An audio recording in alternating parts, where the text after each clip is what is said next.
हरिओम, नमो नमः। हम सभी जानते हैं कि मनुष्य को सभी पशुओं में सर्वश्रेष्ठ माना जाता है। और ऐसा ही सोचकर एक बार एक मनुष्य जंगल में चला गया और जंगल में पहुंचकर सभी पशुओं को, सभी जानवरों को एकत्रित कर उसने कहा कि देखो, अब से मैं तुम्हारा राजा हूं, क्योंकि मैं सबसे श्रेष्ठ हूं।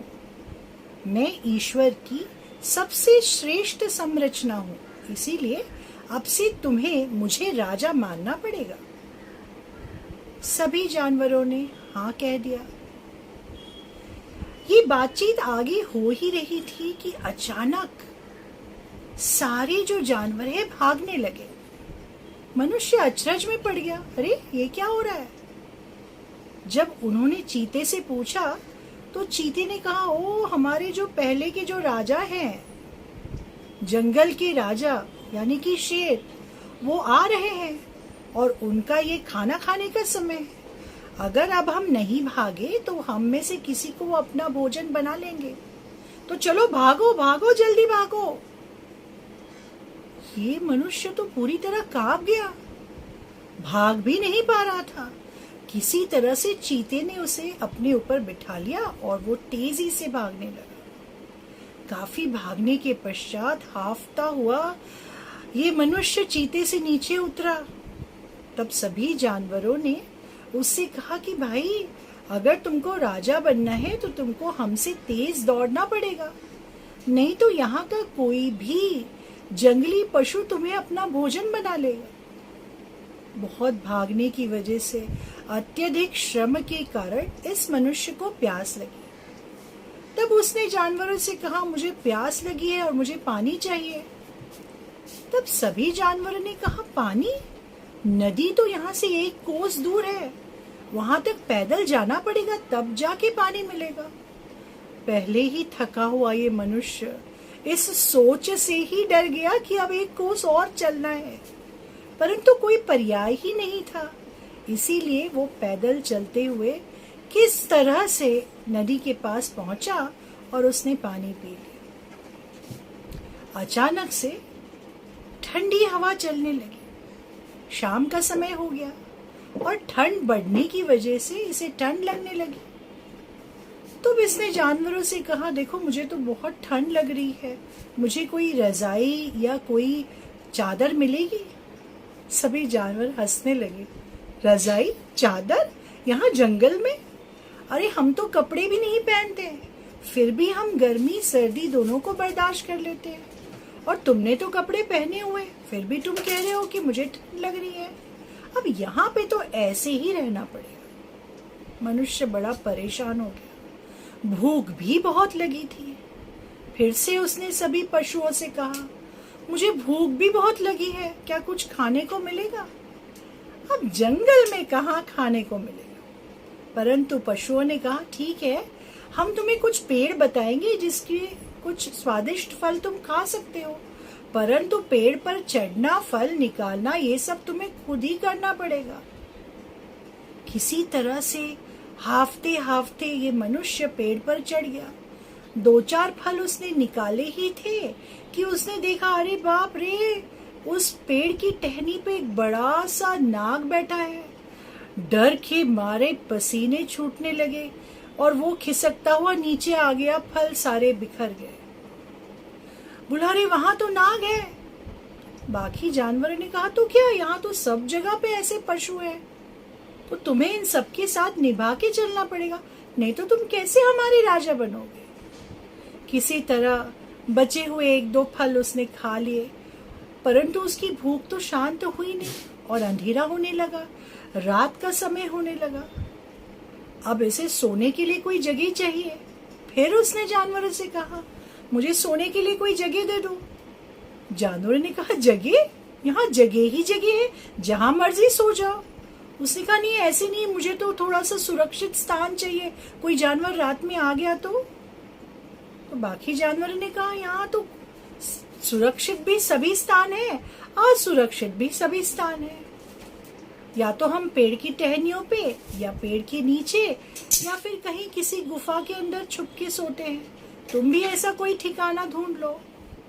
अब मनुष्य ने किसी तरह से एक पेड़ को ही अपना बिस्तर बना लिया, परंतु रात भर डर के मारे सो नहीं पाया कि कहीं नीचे गिर न जाए, कहीं कोई सांप या कोई कीड़ा उस पेड़ पर आ न जाए। जैसे तैसे सुबह हो गई तो अब नित्य क्रिया के लिए उसके पास कोई साधन नहीं था।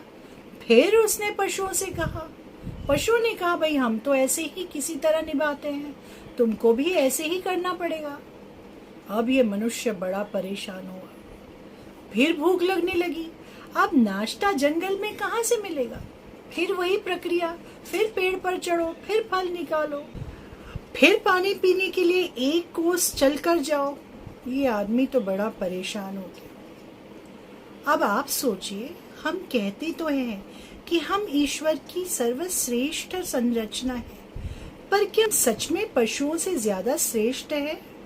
ना तो हम उनके जैसे दौड़ सकते हैं, ना तो हम उनके जैसे पेड़ पर चढ़कर फल निकाल सकते हैं, ना तो हम उनके जैसे सर्दी, गर्मी, बारिश बर्दाश्त कर सकते हैं, ना ही उनके जैसे रोज अपनी जीवन को बचाने के लिए प्रयास कर सकते हैं। तो फिर हम श्रेष्ठ कैसे हुए? क्यों हम अपने आप को श्रेष्ठ कहते हैं? उसका कारण ये है कि जो मनुष्य है वो पशुओं से भिन्न है। भिन्न इसलिए है क्योंकि उसके पास बुद्धि है।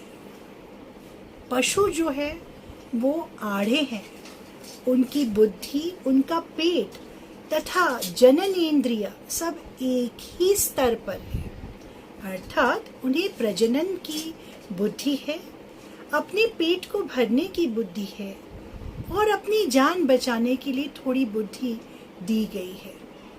अर्थात एक पशु के लिए बुद्धि, पेट और जननेंद्रिया एक ही स्तर पे होने की वजह से ही वह श्रेष्ठ नहीं है।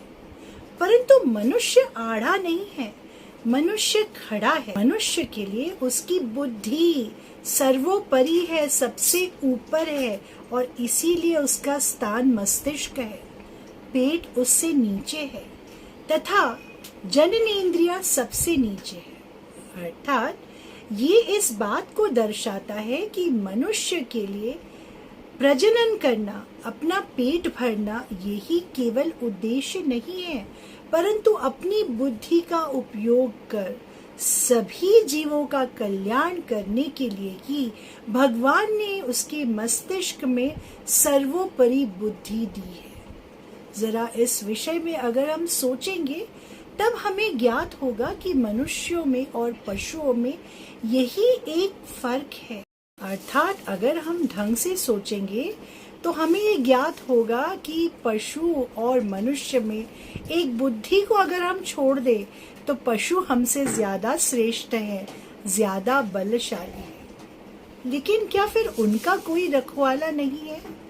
नहीं, हमारे सनातन धर्म में सभी जीवों को उसी परब्रह्म का अवतार माना जाता है। उसी परब्रह्म का स्वरूप हम हर एक जीव में देखते हैं और सभी पशुओं के संरक्षण की जिम्मेदारी भगवान शिव पर है, और इसीलिए देवाधिदेव महादेव को पशुपति नाथ भी कहा जाता है।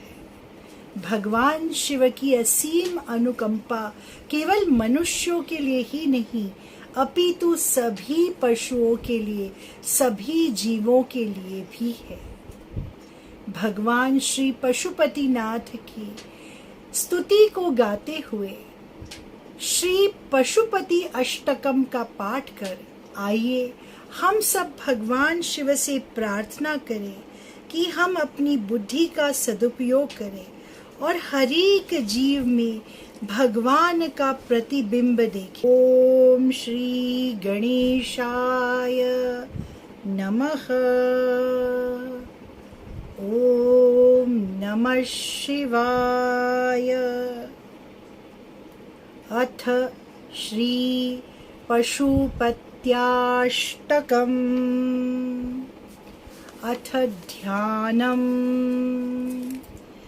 ध्यायेद् नित्यं महेशं रजतगिरिनिभं चारुचन्द्रावतंसम्। रत्नाकल्पोज्ज्वलाङ्गं परशुमृगवराभीतिहस्तं प्रसन्नम्। पद्मासीनं समन्तात् स्तुतममरगणैर्व्याघ्रकृतिं वसानम्। विश्वाद्यं विश्वबीजं निखिलभयहरं पञ्चवक्त्रं त्रिनेत्रम्। इति ध्यानम्। अथ स्तोत्रम्। पशुपतिं द्युपतिं धरणीपतिं भुजगलोकपतिं च सतीपतिं प्रणतभक्तजनार्तिहरं परं भजत रे मनुजा गिरिजापतिं।